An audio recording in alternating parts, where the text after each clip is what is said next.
guys, and welcome to this video on how to change your profile picture in Monopoly Go.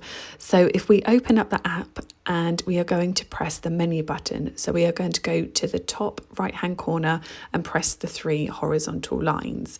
As you can see, this brings up our menu, and at the top we have our profile picture, our net worth and our name. So we're going to click on that, and then as you can see, you can select your avatar. So you can scroll down and then you can pick any picture that you want to, or if you are connected to your Facebook account, which I am, you can click on this button there and then you can press save.